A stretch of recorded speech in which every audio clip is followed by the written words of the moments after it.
नमस्कार मित्रांनो. तर आज आपण एका नवीन व्हिडिओमध्ये पाहत आहात. तर मित्रांनो, व्हिडिओमध्ये दिसत असेल तुम्हाला हे गणपतीचं मंदिर आहे आणि त्या मंदिराची माहिती आपण या व्हिडिओमध्ये सांगणार आहोत, दाखवणार आहोत. तर मित्रांनो, चॅनलला लाईक केलं नसेल तर चॅनलला लाईक आणि सबस्क्राईब करा. तर मित्रांनो, हे माझ्या पाठीमागं दिसत असेल तुम्हाला हे संपूर्ण ग्राउंड हे देवबांध गणपती मंदिर ह्या ठिकाणचं आहे. तर मित्रांनो, हे पहा, हा रस्ता जव्हार मोखाडा या रस्त्यावरून साधारण ह्या खोडाळ्या गावाच्या पुढं असणारं हे देवबांध हे पर्यटकांसाठी अतिशय प्रसिद्ध असलेलं हे देवबांध ठिकाण. तर मित्रांनो, तुम्ही व्हिडिओमध्ये दिसत असेल तुम्हाला हे खोडाळा गावची चौफुली आणि ह्या खोडाळा गावच्या चौफुलीच्या राईटला आपल्याला ह्या देवबांधसाठी जाण्याचा रस्ता जीप ज्या ठिकाणी दिसते त्या ठिकाणी राईटला आपल्याला हा देवबांधचा रस्ता दिसतो. तर मित्रांनो, ह्या रस्ता तुम्हाला दिसत असेल तर अतिशय सुंदर आणि अतिशय घाटांचा वळणांचा रस्ता हा या देवबांधला जाण्यासाठी संपूर्ण घाटच दिसून येतो. तर पहा मित्रांनो, अशी संपूर्ण मोठी मोठी वळणं ह्या रस्त्यावर आहे आणि हा रस्ता सिंगल आहे. या सिंगल रस्त्यावरून जात असताना अतिशय हा धोक्याचा खतरनाक हा रस्ता आपल्याला पार करून या मंदिराकडे जावं लागतं.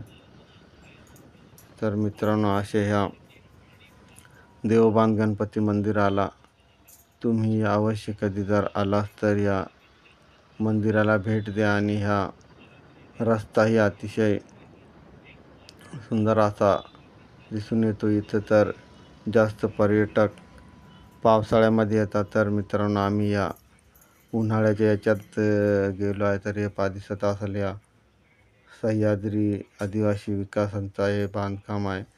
तर हे पहा, ह्या रस्त्याच्या अतिशय अतिशय दरीत असणारं हे गणपती मंदिर आहे. आणि ह्या गणपती मंदिराला खूप सारे पर्यटक हे फिरण्यासाठी सुद्धा या मंदिराला भेट देण्यासाठी येत असतात.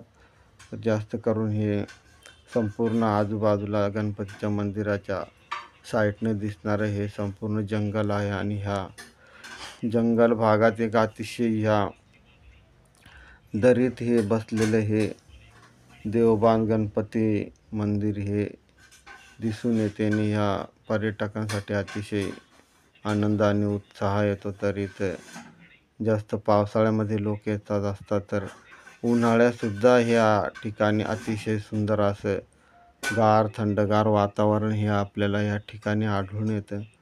तर उन्हाळ्यातसुद्धा इथं भरपूर असे पर्यटक फिरण्यासाठी येतात. हे संपूर्ण दिसणारं. तर मित्रांनो, आपण या मंदिरात गणपती बाप्पाचं दर्शन करणार आहोत. तर मित्रांनो, हे पहा, व्हिडिओमध्ये तुम्हाला दिसत आहे गणपती बाप्पाची मूर्ती ही अतिशय सुंदर आणि मनमोहक दिसणारी ही अशी गजाननाची मूर्ती ही मंदिराच्या गाभाऱ्यात दिसून येते. आणि या मंदिराच्या गाभाऱ्यातल्या मूर्तीला पाहून अतिशय असा आनंद उत्साह होतो.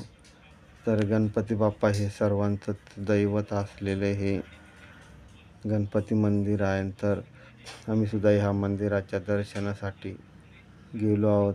तर मित्रांनो, कोणत्याही मंदिरात आलं की आपण या देवाला, या गणपती बाप्पाला अगरबत्ती पेटवून आपण नमस्कार करतो आणि नारळ हार वाहतो. तर मित्रांनो, या अशा आपल्या भारतीय संस्कृतीमध्ये गणपती बाप्पाला हे अतिशय महत्त्वाचं स्थान दिलं जातं. कुठलंही शुभ कार्य करायचं असलं की गणपती बाप्पाचं पहिलं पूजन केलं जातं. नंतर जे काही कार्य असेल त्याला सुरुवात केली जाते. तर अशा ह्या गणपती बाप्पाला आपणही ह्या नमस्कार करून संपूर्ण माहिती दाखवण्याचा प्रयत्न करतो. तर मित्रांनो, इथं अशी नारळ फोडण्यासाठी ही सुविधा केलेली आहे. इथे एक साखळदंड बांधून याला खिळी लावून हे नारळ सोलण्यासाठी ठेवण्यात आलेले आहे.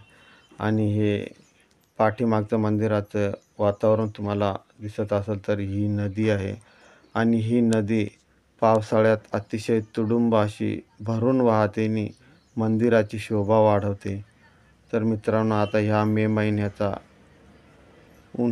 कडक उन्हाळ्याचा महिना तरीसुद्धा ह्या नदीच्या डोहामध्ये थोडंफार पाणी पक्ष्यांसाठी, गुरांसाठी इथं साठलेला आहे. तर मित्रांनो, हा पूल पाहत असाल तुम्ही, पावसाळ्यात संपूर्ण ही एवढी मोठी नदी ही अतिशय तुडुंब भरून वाहते आणि पर्यटकांसाठी ही शोभा वाढवते. तर मित्रांनो, ह्या मंदिराच्या बाजूला हे दिसणारा संपूर्ण परिसर आहे आणि त्या परिसरामध्ये एक अशी पिण्याच्या पाण्याची विहीरसुद्धा आहे. तर मित्रांनो, ती विहीरसुद्धा तुम्हाला दाखवण्याचा प्रयत्न करतो. तर मित्रांनो, हे पहा, ही अतिशय अशी खोलगट असणारी विहीर आणि त्याच्यात असणारं हे संपूर्ण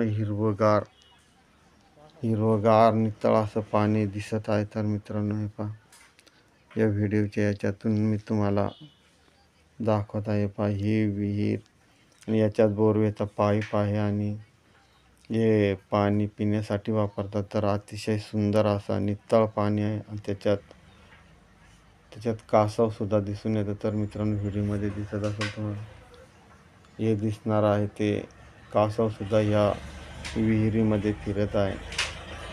हे पहा, छोटे छोटे मासेसुद्धा आहे आणि कासवसुद्धा ह्या विहिरीमध्ये आहे. त्याच्यामुळे या विहिरीचं पाणी हे अतिशय नितळ आणि निर्मळ दिसून येतं. थंडगार पाणी आहे आणि साईडने दिसणारा थोडाफार हा